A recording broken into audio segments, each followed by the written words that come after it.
Amém. Nós vamos então agora dar início à nossa reflexão na Palavra de Deus. Nós temos vindo a dar algumas pregações nas últimas semanas em cima dessa parábola, com várias histórias que Jesus contou acerca das coisas perdidas, né? Nós fizemos primeiro uma introdução, uma pregação de introdução, introdutória. Depois nós falamos sobre a ovelha perdida, né? Depois falamos sobre a dracma perdida. E na semana passada nós falamos sobre o filho perdido, né? E nós dissemos já nessas últimas semanas, repetidas vezes, que quando nós procuramos na Escritura, essas parábolas estão lá em Lucas capítulo 15, né? E aparecem as 3 primeiras parábolas todas juntas, né? E às vezes as pessoas pensam por causa disso que foram só 3 aquelas histórias que Jesus contou, mas na verdade eram 4. Não é? Só que por algum motivo o evangelista Lucas não juntou, ele afastou um pouco. Na verdade não afastou tanto assim, vocês vão ver que ela está logo de seguida, né? Mas havia uma 4ª história, havia mais uma coisa perdida. E essa última história, nós vamos falar sobre ela hoje e encerrar então essa saga, né? Como é que se chama agora esse filme que tem vários episódios, né? Os seriados, né? Uma saga, né? Tem como é que é aquele negócio lá das estrelas? A Guerra das Estrelas, né? Aí tem o episódio Mata Tudo, depois tem o Exterminador Tudo. E o negócio termina mais, né? Mas a gente vai terminar, a nossa saga vai terminar hoje, se Deus quiser. Então eu convido você a abrir sua Bíblia, lá em Lucas capítulo 16, então é logo no capítulo seguinte. A gente estava em Lucas capítulo 15, e logo no capítulo 16, então Lucas conta a última parte dessa história, dessa parábola. E nós encontramos essa última parte da parábola lá do versículo 19 em diante. Então Lucas capítulo 16, versículo 19. Encontrou a Ana Júlia?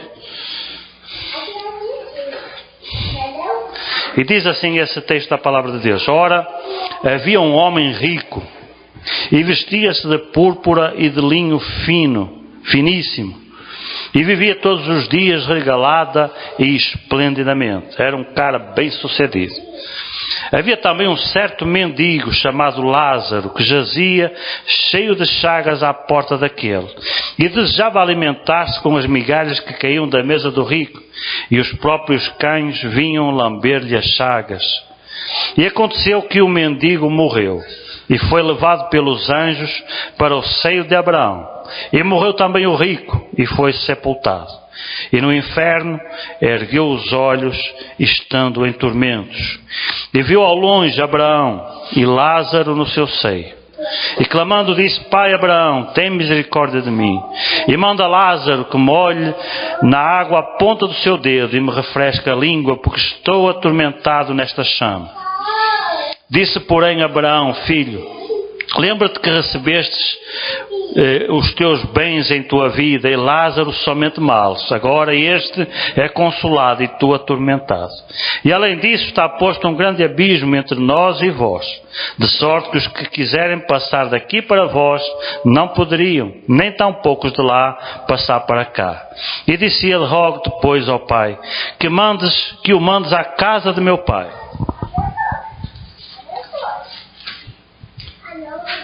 pois tenho 5 irmãos, para que lhes dê testemunho, a fim de que não venham também para este lugar de tormento. Disse-lhe Abraão: Tem Moisés e os profetas, ouçam-nos. E ele disse: Não, pai Abraão, mas se algum dentre os mortos fosse ter com eles, arrepender-se-iam.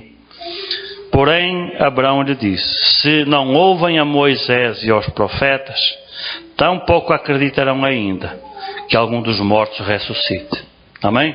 Então essa é a última parte da história da tal parábola das coisas perdidas. Foi com essa que Jesus encerrou essa parábola. E como nós fomos falando ao longo dessas semanas, cada uma dessas histórias, cada parte dessas histórias, ela tem um sentido, um direcionamento diferente, né? Aparentemente parece que Jesus está repetindo a mesma ideia 4 vezes, falando sempre de alguma coisa que se perdeu. Mas na verdade ele tem sempre um direcionamento diferente. Cada história tem uma vocação, uma direção. E nós dissemos que a ovelha perdida, ela fala-nos acerca da perda da fé, não é? Porque quem é a figura central daquela história? A figura central não é a ovelha, a figura central é o pastor, não é? Que se gasta e se deixa gastar para encontrar a sua ovelha perdida, não é? É uma figura do cristão que se desvia, que se afasta, que vai para o mundo, e do pastor que é um verdadeiro pastor e faz o que está ao seu alcance, o que ele pode e o que ele não pode. Não é? Com sacrifício pessoal, mas vai lá resgatar aquela ovelha e tê-la de volta. Isso é que é essa lição central daquela primeira história. E depois temos uma mulher, né? E essa mulher perde o que? Ela perde uma moeda. Nós vimos que era para ela, para o seu orçamento, para a sua vida, era uma moeda com um valor significativo, né? Seria talvez as suas economias, ou uma 10ª parte das suas economias. Fala-nos, uma moeda é uma coisa de valor, então fala-nos acerca da perda dos valores e a perda dos princípios, não é? Muitas vezes a gente começa a perder coisas na nossa vida por aí, quando a gente começa a perder os valores cristãos, os valores da palavra de Deus, quando a gente permite que certas influências do mundo entrem na nossa vida e vão se misturando e vão nos contaminando, e a gente vai dizer que já não é bem assim, talvez a Bíblia seja um pouco radical, talvez ela seja um livro antigo, essas coisas eram assim, mas era naquele tempo, hoje já não se aplica do mesmo jeito, e a gente vai permitindo que essas influências roubem os nossos valores. A gente perde os valores, e como nós dissemos, a gente perde muitas vezes os nossos valores dentro de casa, dentro da nossa própria casa, e é muitas vezes perdendo os valores que a gente depois mais tarde acaba perdendo a própria casa ou a própria família. E essa é a lição da terceira história, não é? Que é um rapaz que nós percebemos pelo contexto que tinha uma vida conflituosa, um conflito geracional com o seu pai, e aquele atrito que foi criando entre eles criou uma situação de coabitação difícil, e em que aquele rapaz também, justamente pela perda dos valores, ele acabou pedindo a parte da herança dele e foi embora, né? E aquele pai perdeu o seu filho. E então nós lemos ali acerca da perda dos relacionamentos, não é? Como se perde às vezes um casamento, como se perde uma esposa, como se perde um marido, como se perde um filho, como se perde um irmão, um pai, uma mãe, quando a gente briga por besteira, por coisas irrelevantes, e a gente valoriza mais essas coisas do que as pessoas, não é? E nós vimos ali a semana passada que toda aquela história foi um aprendizado muito grande para todos aqueles intervenientes, em particular o próprio pai, não é? Que era um durão no começo da história, o filho quis ir embora e ele não se incomodou, pode ir, quer a parte da sua fazenda, está aí, vai embora, a porta está aberta, não é? Não brigou, não lemos nada que ele tenha se esforçado para tentar convencer aquele rapaz a ficar. E o certo é que aquele rapaz foi embora, e o que é que aconteceu? Ele arrebentou com a vida dele, né? Estragou a sua vida, desperdiçou sua herança, né? E aquilo foi um tempo de sofrimento para aquele rapaz, mas também para aquele pai, não é? E ambos amadureceram, ambos cresceram muito como pessoas nesse tempo, não é? E quando o filho volta para casa já arrependido, já reconhecendo os valores corretos da casa do pai, não é? Nós já vimos que o pai já está todo quebrantado, já está com o coração amolecido, já não é aquele pai durão, já é um pai que sai ao encontro do filho, corre ao encontro do filho, vai e abraça e o beija, no estado em que ele vinha, mas ele não quis saber, não é? O filho a proposta do filho era ser como um empregado. Ele já achava que não merecia mais ser considerado filho.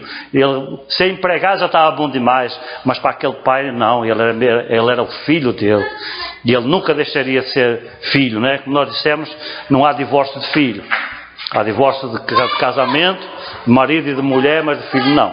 Filho é filho para sempre, não dá para separar, não é?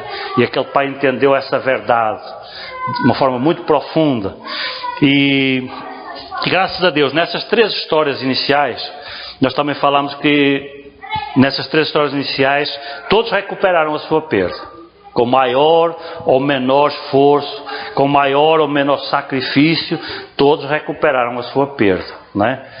O pastor recuperou sua ovelha, a mulher recuperou sua moeda, sua dracma, e o pai recuperou seu filho.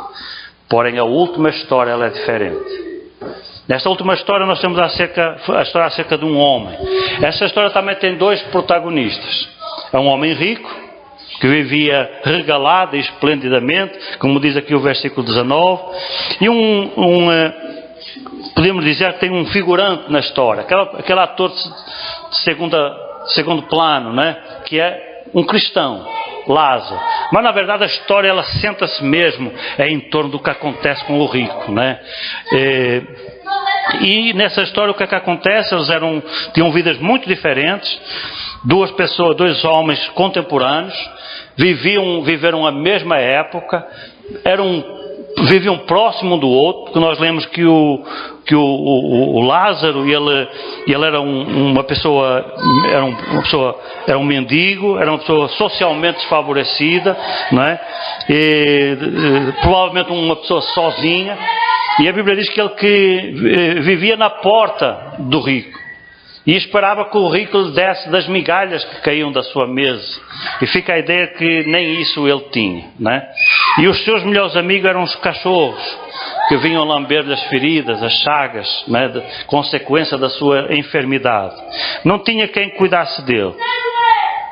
E em comparação nós temos o outro homem, que é o tal do rico. E esse homem rico, ele vivia regalado, esplendidamente. Mas o que é que aconteceu? Veio aquela coisa que acontece na vida de todos. Não importa se é rico, não importa se é pobre, não importa se é novo, não importa se é velho, a tal da morte onde ela vem, não é? Ela bate na porta de todo mundo, não é? Você vai ali no cemitério, faça lá uma visita no cemitério, você vai encontrá-la lá, não é? Bem representado. Todo o tipo de idade, todo o tipo de gente, todo tipo de raça, você encontra no mesmo local, não é? Os 2 morreram e os 2 foram sepultados, não é? Só que depois a história continua e ela vai além. Então o que é interessante nesse texto aqui é que ele mostra-nos algo muito particular, que eu queria chamar a vossa atenção para esse texto aqui, para esses detalhes aqui nessa noite. É que ele nos ensina acerca do que é que acontece depois que a gente morre. Porque na realidade o interessante da história, o grosso da história, o centro desta história é justamente a descrição, as conversas, o que acontece depois da morte. Ou seja, nós temos como a oportunidade de dar uma espreitada ao lado de lá da morte, entende? A gente conhece o lado de cada morte. A gente olha para a morte do lado de cá, do lado da vida, né? Mas este texto mostra-nos como é que é a morte vista do lado de lá, na perspectiva de quem já morreu, né? Então é muito interessante a gente entender essa perspectiva da morte. E esses 2 homens, em particular o rico, porque é justamente nele que tudo se centra muito claramente, então por estes 2 homens eles nos mostram essa perspectiva. O que é que acontece do lado lá da morte? Como é que é, não é? Uma outra coisa interessante é que esse texto aqui ele desmistifica muitas coisas que o povo fala, não é? Muitas falas populares, não é? Por exemplo, uma das coisas que as pessoas dizem assim: nunca ninguém veio do outro lado lá para contar como é que é. Já ouviram falar isso? Que nunca ninguém veio contar como é que é do lado de lá. Nunca ouviram falar isso? Eu já ouvi muitas vezes. Já me disseram muitas vezes: nunca ninguém veio do outro lado explicar como é que é. Pois está aqui, 2 homens explicando o que é que acontece do outro lado. Então é mentira esse negócio de que nunca veio ninguém explicar como é que é. A Bíblia apresenta 2 homens explicando o que é que acontece do outro lado. E os 2 com destinos diferentes. Com o que acontece na vida deles do outro lado é diferente. Um tem um direcionamento, outro tem outro. Então a Bíblia explica realmente o que é que acontece do outro lado. E não é somente um que vem explicar. Se fosse só um, a gente ainda ficava na dúvida: será que foi mesmo? Mas não, são 2. E a Bíblia diz que pela boca de 2 testemunhas se confirma toda a palavra. Não é por acaso que são 2. É justamente para que fique irrefutável. Porque pela boca de duas testemunhas, estou aqui, duas testemunhas. O Lázaro e o rico, contando o que é que acontece do outro lado. Então esse negócio de que nunca ninguém veio explicar o que é que acontece do outro lado é mentira. A Bíblia mostra dois homens que vieram explicar o que acontece do outro lado. A primeira coisa que nós aprendemos aqui, na vida destes dois homens, para estes dois homens, a primeira coisa que a gente aprende é que a morte ela não foi o fim. Está aqui outro mito caindo. Né? O que é que o povo diz? Que a morte é o fim. Morreu e acabou. Né? Pois para estes dois homens, os dois homens não concordam com essa opinião. É interessante que são dois homens que já passaram pela experiência. E a gente sabe que a pessoa que já viveu a experiência, a opinião dela ela é muito mais avalizada do que aquele que só sabe a teoria. Né? Quem já viveu na prática pode dar um testemunho melhor do que quem só conhece a teoria. A gente só conhece a teoria. Né? Acho que ninguém aqui nessa sala morreu já, não. Ninguém morreu aqui não, né? Pronto. Então nós só conhecemos a teoria, mas estes dois não. Eles não estão a falar de teoria, estão a falar da experiência deles, contando o que é que aconteceu com eles. Então são duas opiniões bem avalizadas, não é? Que vale a pena a gente prestar bem atenção, porque realmente eles sabem do que é que estão falando, porque eles já viveram o negócio, né? Então eles morreram e a vida não acabou. Não foi, morreu e acabou. Se algum deles tinha essa ilusão, talvez o rico, que viveu aqui regalado esplendidamente, e nós percebemos que ele viveu despreocupado em relação à eternidade, sem se preocupar com o que é que ia acontecer depois, né? Talvez ele acreditasse nesse mito, que morreu e acabou. E o certo é que, segundos depois da sua morte, ele aprendeu que afinal a vida continua, não é? A vida continua. Havia caminho do lado da morte. E diz então o versículo 23: e no Hades, ou no inferno, como diz algumas versões, ergueu os olhos estando em tormentos, ou seja, a vida continuou. Ele abriu os olhos do lado da morte. A vida dele continuou, não foi, morreu e acabou. A primeira realidade então que estes homens compreenderam foi que a morte não é o fim. Não é como se diz, morreu e acabou. Não, a vida continuou. Ato contínuo, ele abriu os olhos. E já do outro lado. Aí Lázaro estava com Deus e era consolado. O outro era o homem que tinha sido rico, estava em tormentos, ele tinha ido para o inferno. Ele estava na condenação. Compreenderam então que mesmo depois da morte a vida continua. Cada um no estado em que passou para o lado da morte. Não é? O que passou salvo, perdoado. Porque se Lázaro foi para o seio de Abraão é porque ele era um cristão. É porque ele aceitou Jesus na sua vida. Não é? Eu quero deixar claro que não foi a condição social nem econômica deles que definiu o destino deles. O rico não foi para o inferno porque era rico. Nem Lázaro foi para o céu porque era pobre.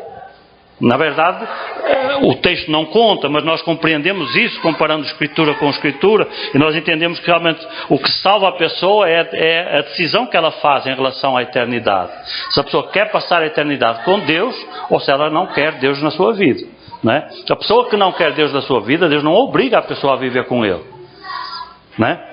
Deus não obriga ninguém a viver com Ele. A pessoa não quer Deus na sua vida, vai viver sem Deus na vida dela. A pessoa que quer Deus na sua vida, vai viver com Deus o resto da eternidade. Então foi isso que marcou o destino destes dois homens. Deus é muito claro em relação a esse assunto, sobre o que é que acontece depois da morte. Por exemplo, lá em Hebreus capítulo 9, versículo 27, diz assim: aos homens está ordenado morrerem uma vez, vindo depois disso o juízo. Olha o que diz o texto. Aos homens está ordenado morrerem quantas vezes?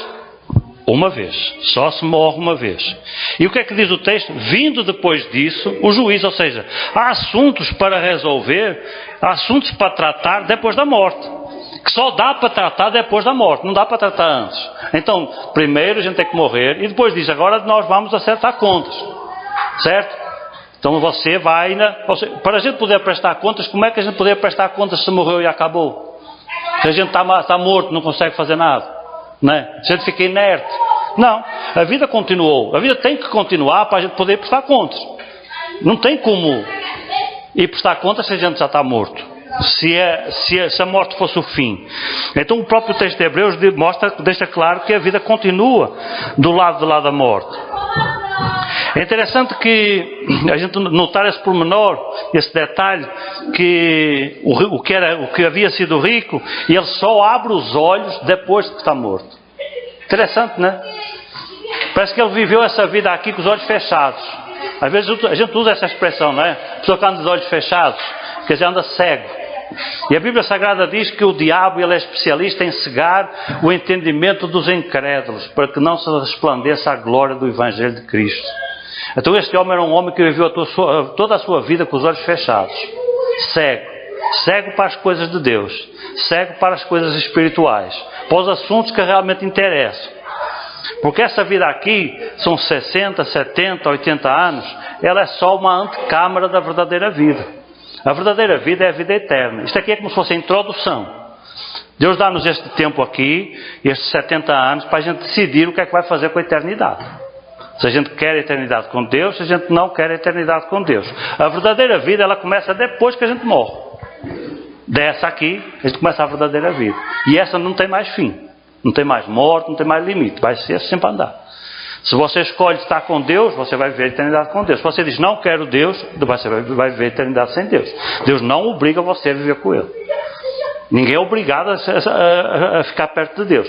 Esse homem que foi rico, ele não quis saber de Deus ao longo da sua vida. Morreu, foi para onde? Para longe de Deus. E a Bíblia diz que o lugar que as pessoas que não querem Deus na sua vida, o lugar para onde essas pessoas vão, é um lugar longe de Deus chamado inferno. Né? E foi para esse lugar que esse camarada foi. E então a vida dele continuou do lado da morte. A segunda verdade que estes homens compreenderam depois que morreram foi que, embora a morte não tenha sido o fim, de certa forma ela foi um limite. Entende? A morte não foi o fim, a vida continuou depois da morte, mas a morte ela é um limite. É como se fosse um marco, um ponto marcado na nossa existência que Deus determinou, até ao qual nós temos que decidir o que vamos fazer com a eternidade. Ambos compreenderam isso claramente.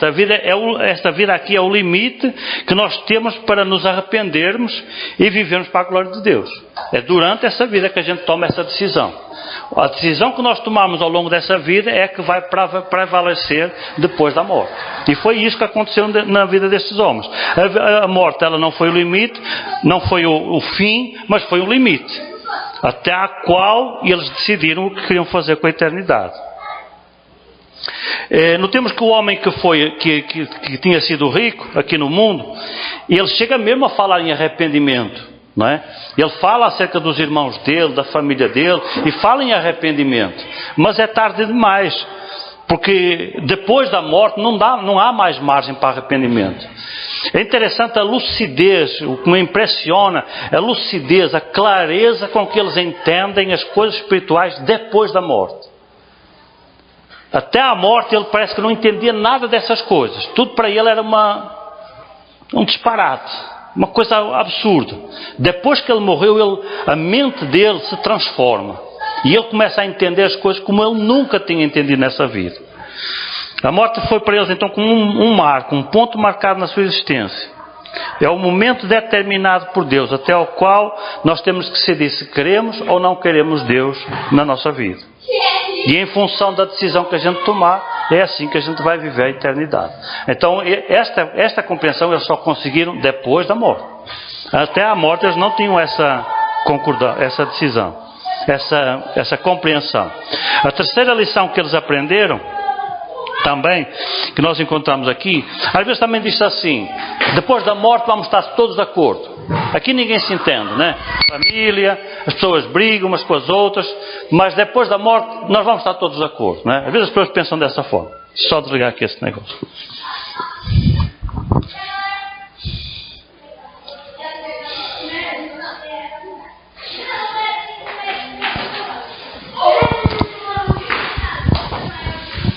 Esse Bluetooth é uma bênção quando a gente precisa, mas também quando não precisa, o bicho gosta de incomodar. Ele lembra que está ali. Então é assim, as pessoas realmente às vezes dizem assim, depois da morte vamos estar todos de acordo, não é? Aqui não, a gente briga, mas depois da morte não, vai estar tudo de acordo. Pois não é verdade. Estes dois homens morreram, mas eles não estavam de acordo em relação a algumas coisas. Em particular, em relação a como tinha sido a morte para eles. Então no versículo 25 nós lemos assim: e agora este é consolado e tu atormentado. Ou seja, o destino deles foi diferente. Um era um cristão, tinha aceitado Jesus como seu Salvador, vivia uma vida muito sofrida, com muitas dificuldades, era uma pessoa doente, pobre, mas ele tinha aceitado Jesus como seu Salvador. O outro não, era um homem rico. O problema não estava na sua riqueza, o problema estava em que ele se focou nas suas riquezas, ele viveu esta vida para o material. O foco da vida dele foi o material, era um homem materialista. Não é? E então ele só se interessava com isso, só se interessava pelo material. Aí quando ele morreu, o que é que acontece? Ele não estava preparado para a morte, não é? Ele não estava preparado para o que ia acontecer depois. Então para um, morrer foi bênção. Para um morrer foi uma bênção. Para Lázaro, não é? Um homem que vivia uma vida muito sofrida, Deus levou ele, foi bênção. Ele foi para o céu, foi para a presença de Deus. A Bíblia diz que ele era consolado pelos anjos. Foi uma maravilha. Mas para o que foi rico não foi bom. Porque era rico, foi a pior coisa que lhe podia ter acontecido, foi morrer. Não é? Porque ele tinha uma vida maravilhosa aqui na terra. Aí ele morre sem Jesus, morre sem Cristo, vai para o inferno. E lá ele não tem nada. Para um, morrer foi bênção. Para o outro, morrer foi uma maldição. Foi uma coisa horrível, a pior coisa que podia lhe ter acontecido. Isso é a consequência da qualidade das nossas escolhas. E nós precisamos ter muito cuidado nessa vida, porque esta vida que Deus nos deu é a vida das escolhas. É a vida na qual nós fazemos muitas escolhas ao longo de toda a vida. Não sei se na eternidade a gente vai fazer escolhas ou não. Sei que este tipo de escolhas que a gente faz aqui, nós não vamos precisar mais fazer depois. Mas nessa vida a gente tem que fazer escolhas. E às vezes a gente escolhe coisas ruins para a nossa vida. Não é? A gente às vezes investe tudo na nossa vida por coisas que não prestam. Não é? Como diz aquele louvor do Raridade, ele diz assim: o ouro eu posso só admirar, mas por tua causa eu posso adorar. Não é? Ou seja, a gente às vezes gasta-se por coisas que a gente só pode admirar aqui nesse mundo, como o ouro, as riquezas, as coisas materiais. Mas as vidas é o que vai perdurar para a eternidade. Ninguém vai levar nada daqui, não é? Muitas vezes a gente fala isso. Isso pode ser muito rico, mas na hora que a gente morre, até os anéis que a gente tiver no dedo o povo tira, né? Se estiver dente de ouro, também vai banguela para o outro lado. Que o povo tira até o dente, entende? Porque realmente a gente não leva nada dessa vida, a gente leva só a alma. É a única coisa que a gente leva. Então o investimento na alma é o maior investimento que a gente pode fazer. Porque é o único que vai ter significado, que vai ter importância do outro lado. E esse homem que foi rico aqui, ele mostra-nos que ele só se preocupou com o lado material. Ele não se preocupou com a alma. E porque ele não se preocupou com a alma, ele chegou do outro lado, ele não tinha nada. Ele não investiu nada na alma dele.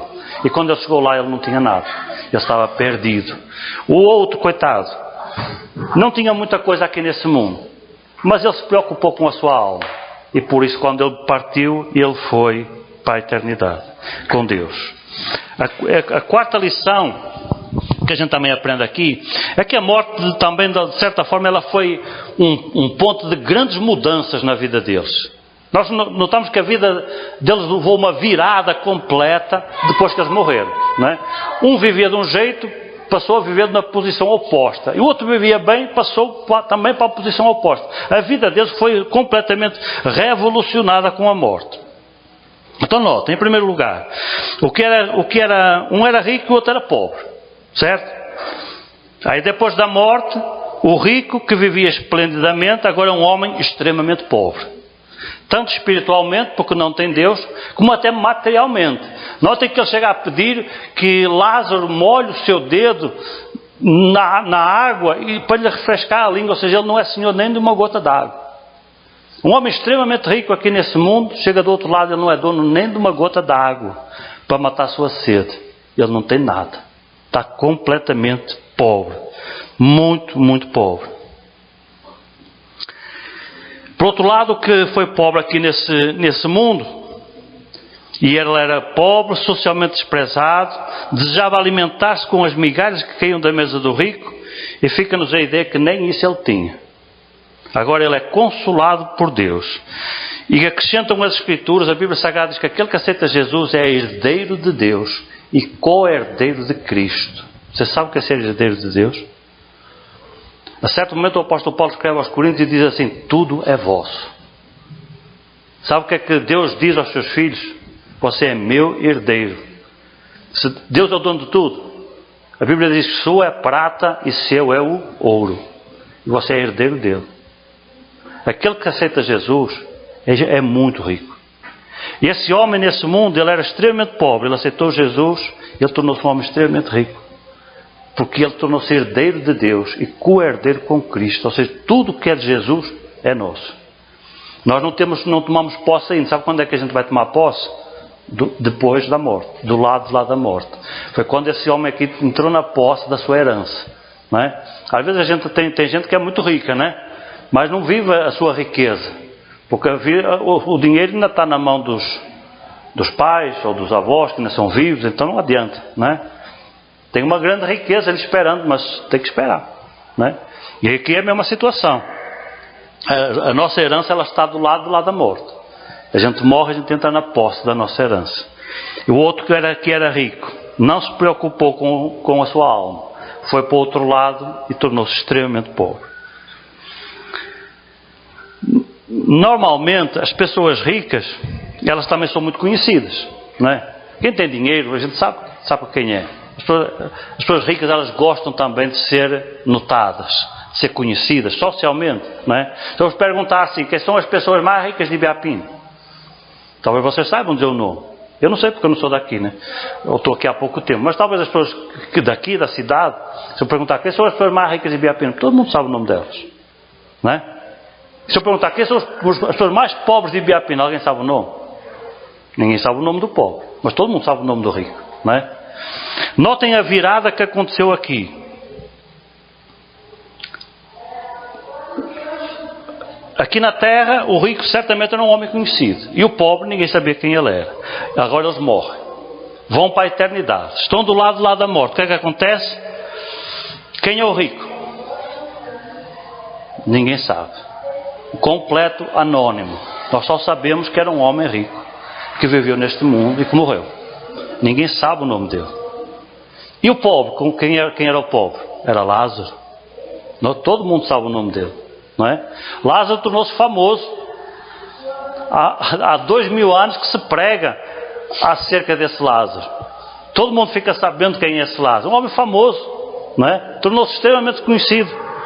E o outro, completamente ignorado, não é? Nesse mundo era o oposto. O rico era conhecido e o pobre era marginalizado. Passaram para a eternidade, a história mudou, não é? Agora é extremamente conhecido, é Lázaro, filho de Deus. Sabe porquê? Porque o nosso nome é escrito no livro da vida, não é? Este detalhe aqui, ele advém de uma verdade fundamental, extremamente importante da gente conhecer, da gente entender. É que Deus só se lembra de nós de duas coisas. Ele ou se lembra do nosso nome, ou se lembra dos nossos pecados. Entende? Deus ou se lembra do meu nome, ou se lembra dos meus pecados. Um dos dois. Porque a Bíblia Sagrada diz que quando a pessoa aceita Jesus como seu Salvador, Deus pega nos nossos pecados e lança-os onde? No mar do seu esquecimento. E diz ali: nunca mais me lembrarei deles. Ou seja, Deus não se lembra dos nossos pecados. Mas Ele pega no nosso nome e escreve no livro da vida. Então Ele sabe o nosso nome. Ele sabia que era Lázaro, seu filho Lázaro. Nunca mais Deus esquecia ele. Mas quando a pessoa morre perdida, sabe o que é que acontece? O salmista diz: risca-os do teu livro. Risca-os do teu livro. Sabe o que é que Deus faz? Deus vai nos seus livros e apaga o nome do que morre perdido. Mas Deus não se esquece dos seus pecados. É por isso que quando aquele texto de Hebreus que nós citámos há pouco, que diz que aos homens está ordenado morrerem uma vez, vindo depois disso o juízo. Sabe porque é que vem o juízo? Porque Deus lembra-se dos pecados. Não se lembra do nome. Quem era esse homem rico? Nem Deus se lembra mais. Deus apagou o seu nome da sua memória. Deus é o único ser que tem a capacidade de lembrar tudo o que Ele quer e esquecer o que Ele quer também. Só Deus consegue fazer isso. Às vezes alguém faz-nos mal, não é? E depois essa pessoa se arrepende e vem pedir perdão, não é? O que é que a gente fala? Vamos esquecer isso. Mas você esquece? Esquece nada, não é? Essa pessoa reincide na sua malfeitoria, não é? Ela cai de novo. E você o que é que diz? Já não é a primeira vez que você faz isso. Mas você não falou que ia esquecer? Só que nós não temos essa capacidade. Nós nem somos capazes de lembrar tudo o que queremos, por isso a gente vive esquecendo coisa, não é? Nem temos a capacidade de esquecer o que gostaríamos de esquecer. Mas Deus tem. Então Deus faz isso. Deus apaga o nome do que morre perdido, mas não apaga os seus pecados. Deus sabia que havia um tal de um rico, Deus não se lembra o nome dele, mas sabe que tem um tal de um rico para pagar por seus pecados. Mas em relação a Lázaro, em relação ao cristão, ao convertido, é justamente o oposto. Deus apaga os seus pecados, mas escreve o seu nome. Deus não se lembra dos pecados de Lázaro, mas Deus lembra do seu nome. Era Lázaro. Por isso é interessante, nesse texto diz que um era rico, não sabemos o nome, completamente anónimo. Mas o outro era Lázaro, o filho de Deus, Lázaro. A terceira coisa que mudou nestes homens foi justamente as suas convicções, as suas ideias, as suas opiniões. Todo mundo tem opinião sobre tudo, não é? Pois é, esses homens certamente aqui nessa vida também tinham as suas opiniões, as suas convicções, não é? Se fossem perguntar ao homem rico o que é que ele pensava acerca da Bíblia, o que é que ele pensava acerca de Deus, o que é que ele pensava acerca da igreja, o que é que ele pensava acerca da eternidade, certamente ele tinha as suas opiniões, não é? E nós não sabemos quais eram, nem importa. Uma coisa nós sabemos: segundos depois da sua morte, as suas opiniões mudaram radicalmente. Ele passou a ver as coisas como elas verdadeiramente eram, do jeito realmente que elas eram. As suas convicções, a sua visão da vida, a sua visão da morte mudou radicalmente. Ele agora tem uma lucidez e um entendimento perfeito em relação ao que acontece quando a pessoa morre, em relação a todas essas questões. Nota que ele não reclama por estar no inferno. Ele não diz que é injusto. Ele não diz que não merecia. Não, ele está perfeitamente consciente de que é o lugar certo para ele. E ele aceita plenamente o destino dele. Porquê? Porque ele está num estado de lucidez, de inteligência tão aperfeiçoado, como ele nunca tinha conseguido estar nessa vida. As suas convicções mudaram completamente logo depois que ele morreu. Passou a ver as coisas como elas verdadeiramente são. Interessante, não é?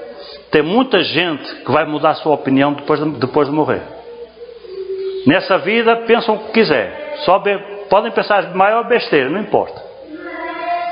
Um segundo depois da morte, a sua mente muda completamente. Tudo aquilo que eles diziam que não acreditavam, passam a acreditar. Tudo aquilo que eles diziam que não enxergavam, eles vão passar a enxergar. Segundos depois da morte. Mas só que, na verdade, nada dessas coisas são novidade. Está tudo na palavra de Deus. Deus deixou essas coisas escritas para nós aprendermos enquanto estamos nesta vida. Para nós não precisarmos de passar para a eternidade e mudar nossas opiniões depois. Afinal Deus estava certo. Afinal a Bíblia estava certa. Era desse jeito mesmo. Olha, eu não acreditava e não é que estava certo. Não precisa acontecer isso. A Bíblia diz que a Bíblia foi escrita para aviso nosso. Para a gente aprender enquanto a gente está nesse mundo. Para não precisar mudar nossas opiniões depois. Entende? Então a gente precisa de olhar para a palavra e aprender por ela, para não precisar de aprender depois. E este homem só aprendeu depois da morte, mais tarde demais. Tarde demais. Deus deixa descrições detalhadas sobre todos esses assuntos, para nós mudarmos as nossas convicções em tempo útil, para não ser tarde demais. Quinta lição que a gente aprende aqui nesta história de Jesus: que depois da morte não há mais oportunidades. Versículo 26. Está posto um grande abismo entre nós e vós, de sorte que os que passarem daqui para vós, de sorte que não poderiam passar daqui para vós, nem tampouco de lá passar para cá. Entende? O local onde eles foram, a Bíblia diz que tinha um lugar chamado inferno, de um lado, e numa visão longínqua existia o paraíso. E entre um e outro diz que havia um abismo de dimensões indeterminadas. E o texto diz que era impossível a mudança de posição de uma para outra parte. Aqui cai outro mito. Tem quem diga que depois da morte existem 3 lugares. Um lugar de condenação, o tal do paraíso, e um local intermédio entre um e outro, a que chamam de purgatório, não é? Para a qual as pessoas vão, aquele povo assim que não é bom, mas também não é muito ruim, entende? Ou seja, quase todos nós, ou todos nós mesmo, não é? Que o povo vai para essa ali só para se purificar, para depois poder passar para o paraíso, porque não está em condição de pedir para o paraíso. Mas na verdade o verdadeiro purgatório é o sangue de Cristo, que nos purifica de todo pecado. É isso que a Bíblia ensina. Porque o sangue de Jesus Cristo nos purifica ou nos purga. A palavra original é purga, de purgatório. Purgatório é o que? É o lugar da purga. Purga que é o que? É limpeza, né? Limpar a pessoa. O que nos limpa, o que nos lava é o sangue de Cristo. O verdadeiro purgatório é o sangue de Cristo. Não há nenhum lugar que existe entre o céu e o inferno. E estes 2 homens aqui, eles atestam para essa verdade. Não existia nenhum purgatório. Existia um abismo.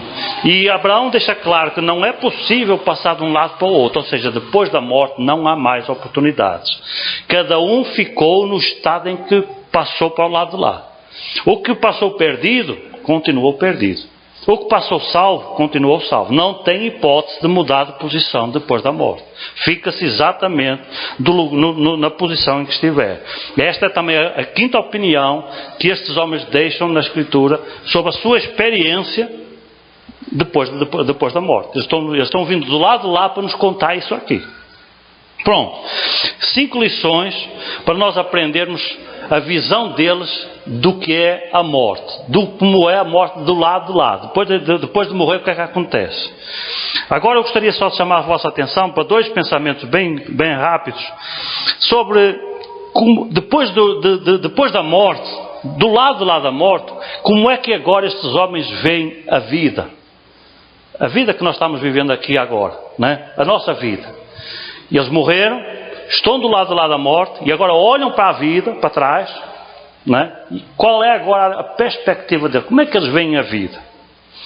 Aí chama a sua atenção lá para o versículo 29 a 31, que diz assim: Disse-lhe Abraão, e eles têm Moisés, os profetas. Esta expressão Moisés, os profetas, quer dizer a Bíblia, ou a palavra, né? Era uma expressão que era usada no Antigo Testamento para se referir à Escritura Sagrada, né? Então, dizer, tem Moisés os profetas, ou seja, tem a Bíblia, é a mesma coisa. Pois tem Moisés os profetas, tem a Bíblia, ouçam-nos. E ele disse, não, pai Abraão, mas se algum dos mortos fosse ter com eles, arrepender-se-iam. Notem que o camarada, ele conhecia bem a mentalidade dos irmãos, né? Ele sabia que eles não iam para a igreja. Eles não querem saber de igreja. Não adianta falar desse negócio de Bíblia, porque eles não vão querer ler a Bíblia, não. Abraão, arranja outro jeito. Olha, talvez se um dos mortos ressuscitasse, fosse ter com eles, eles vissem o morto vivo, talvez eles mudassem de ideia, né? Porém, Abraão lhe disse, se não ouvem a Moisés os profetas, ou seja, se não ouvem a Bíblia, tampouco acreditarão ainda que algum dos mortos ressuscite. Eu adoro essa resposta de Abraão, né? Extraordinariamente coerente. Como é que...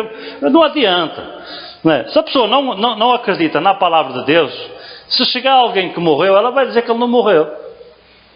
Ela vai inventar uma desculpa, não é? Ela vai continuar a não acreditar porque ele não quer acreditar. Não é? Então qual é a visão deste homem agora em relação à vida? 2 pensamentos apenas. Primeiro, ele vê esta vida como um tempo de arrependimento. Por que ele queria que Abraão mandasse Lázaro visitar os irmãos dele, ou a família dele, para que se arrependessem? Olha o que é que ele disse. O que é que ele diz? Mas se algum dos mortos fosse ter com eles, arrepender-se-iam. Ele nota que ele fala de arrependimento, ele tem consciência da necessidade de arrependimento. E ele pede isso para os irmãos dele. Ele pede que os seus irmãos se arrependam, que se faça alguma coisa para que ajude aqueles irmãos, os 5 irmãos que ele tinha, a se arrependerem. Né? Então ele vê esta vida como um tempo que Deus nos deu para a gente se arrepender. Para a gente reconhecer o nosso pecado. Né? A gente sabe que é pecador, a gente sabe que vai continuar sendo pecador, mas a gente tem que reconhecer isso. Né? E é porque a gente é pecador que a gente precisa de um Salvador. Que a gente precisa da morte de Cristo. Porque se a gente, aquele que não é pecador, Deus não lhe aplica o sangue de Cristo. O cara não é pecador. Se ele não é pecador, para que é que ele precisa de Jesus? E se não precisa de Jesus, então agora vamos fazer as contas. Está certo? Vai sentar aí, a gente vai abrir os livros, vamos ver como foi a sua vida, né? E vamos acertar as contas aqui, que é o tal do juízo final. Né? É o tal do juízo final. É para acertar as contas com aqueles que acharam que não precisavam de Jesus. Então está certo. Vamos agora acertar. Aqueles que acharam que precisavam de Jesus, né? Tem contas para acertar? Tem. Só que Jesus já pagou. As contas foram pagas por Jesus. Todos temos contas para acertar. Por isso é que diz aos homens, todos os homens, está ordenado morrerem uma vez. Vindo depois disso o juiz. Todo mundo vai ter que acertar contas. Só quando chega o cristão diante do juiz, são abertos os livros, mas ao mesmo tempo o que é que acontece? Tudo no livro está apagado. Deus não disse que lançou os pecados no mar do esquecimento? Né? Então ela apagou tudo. Não tem nada para mostrar, porque o sangue de Cristo apagou tudo. E o que morre perdido, o que é que acontece? Abre-se os livros e está lá tudo escrito. Então agora a gente vai acertar contas. Então este homem ele vê assim, vê a vida como o tempo que Deus nos deu para a gente se arrepender dos nossos pecados e reconhecer que precisamos de Jesus para garantir a nossa eternidade com Deus. E em segundo lugar, eles veem esta vida como o tempo que Deus nos deu para darmos ouvidos à palavra de Deus. Não é? É isso que diz Abraão. Tem Moisés e os profetas, ouçam-nos. Tem a Bíblia, ouçam a Bíblia, deem ouvidos. Não é só a gente vir aqui toda a semana e ouvir uma pregação. Porque ela pode entrar a 100 e sair a 200. A gente ouve, mas não aceita. Né? A gente ouve, mas não escuta. A gente precisa escutar a palavra de Deus, dar ouvidos à palavra de Deus. Se Deus diz uma coisa de um jeito, não importa se eu concordo com Deus ou não. Eu não quero é comprar essa briga, você quer? Porque se Deus diz uma coisa, você diz outra, muito provavelmente você está errado e ele está certo. Eu estou dizendo muito provavelmente que é só para ser seu amigo. Para não dizer que você está errado e Deus está certo. Não é? Então se a minha opinião não bater com a de Deus, é melhor eu mudar a minha opinião. E esta vida é o tempo que Deus nos deu para a gente acertar as nossas opiniões com as opiniões de Deus. Não é? A gente não vai conseguir acertar tudo, porque a gente não tem essa capacidade, mas pelo menos o fundamental, não é? O essencial a gente tem que acertar. E como é que a gente pode acertar? Pela Bíblia. Não pode ser através do diz que disse, alguém falou, dizem isso aqui, naquela religião falam assim, na religião falam de outro jeito. Não importa o que a religião fala. O que é que a Bíblia fala? O que é que Deus fala na palavra? Então vamos seguir o que Deus fala na palavra. E se a minha opinião não bater com a de Deus, é melhor eu mudar a minha opinião. Senão depois na hora de acertar as contas, quem se lasca sou eu. Então eles viram notem como mudou a perspectiva deles. Não é? Viveram esta vida aqui de um jeito. Cada um viveu do seu jeito. Da forma que achou melhor. Não é? Mas passaram para o lado de lá da morte. Olham agora para trás. E dizem, rapaz, se fosse agora, eu vivia tudo diferente. Não é? Uma das coisas que eu acho interessante aqui também é que todo mundo gosta de estar com família, né? Até depois da morte as pessoas a família gosta de estar junto. É verdade ou não é? Você vai ali no cemitério e tem uma coisa chamada jazigo de família, não é? Para que é o jazigo de família? Para enterrar todo mundo junto, não é? Um morre, sepulta lá. Se morrer outra pessoa, ela sepulta lá também. A família quer estar junta, até depois da morte. Note como é a nossa mentalidade. E este homem, ele não quer que a família vá para junto dele. Já repararam nisso? Ele não deseja que os irmãos, quando morrerem, vão para junto dele. Ele não deseja o seu destino a ninguém, nem à sua família. Por quê? Porque ele tem noção do quão erradas foram as escolhas dele nesta vida. E como ele precisava mudar, teria precisado mudar a sua vida nesse mundo. Mas já não dá mais tempo, porque ele já morreu. Mas os irmãos ainda estão vivos. Talvez os irmãos ainda possam corrigir, não é? Só que, como diz o Abraão na sua resposta, só tem um jeito: deem ouvidos à Bíblia e usem essa vida que Deus vos deu como um tempo de arrependimento. Então a perspectiva que essa parábola nos deixa, essa última história das parábolas das coisas perdidas, nos deixa em relação à vida, e este é o único que perde realmente, né? Todos os outros perderam, mas recuperaram. O único que perdeu e não conseguiu recuperar foi esse. Ele perdeu a alma. Por quê? Por causa das escolhas erradas que ele fez nesta vida. Aí a morte veio. E apesar de uma vida de sucesso, não é? Se a gente olhasse do ponto de vista humano, ele foi um cara extremamente bem sucedido. Talvez ainda tenha o nome dele numa placa aí, não é? Mas do ponto de vista espiritual, na perspectiva de Deus, na perspectiva do lado de lá da morte, foi uma vida toda errada, porque não valorizou o que era importante. Está errado ganhar dinheiro? Não. Está errado ser rico? Também não. Pode ser tudo isso, mas valorize as coisas de Deus. Valorize as coisas espirituais. Valorize a eternidade. Valorize a qualidade das suas escolhas. Porque em função das nossas escolhas nessa vida é que a gente vai viver a eternidade. Se a gente escolhe errado, a gente vai viver a eternidade desse jeito. Se a gente escolhe certo, a gente vai viver a eternidade com Deus. É isso que Jesus tentou ensinar através dessa última história. A última coisa perdida foi a alma perdida. Que nenhum de nós perca a alma. Que nenhum de nós faça este tipo de escolhas para esta vida. A outra perspectiva que eu acho interessante é que a gente precisa de olhar para esta vida e ver ela só como o começo da verdadeira vida. A vida que Deus tem para nós não é uma vida de 70 anos, nem é uma vida de 700 anos, nem é uma vida de 7.000 anos, nem de 70.000 anos, é uma vida eterna. Todos nós, a nossa alma, ela é eterna. Ela não vai morrer. O corpo morre, mas a alma ela não vai morrer, ela vai viver para sempre. Então estes 70 anos, este começo, isto é só o começo, é a rampa de lançamento da verdadeira vida. E a morte é o portão que abre a porta para a verdadeira vida, com Deus ou sem Ele. Deus não obriga ninguém a viver a vida eterna com Ele. A gente pode viver a vida eterna sem Deus. Existe lugar preparado para aqueles que querem viver desse jeito, mas que não seja o nosso caso, amém? Que Deus vos abençoe. Encerramos assim essa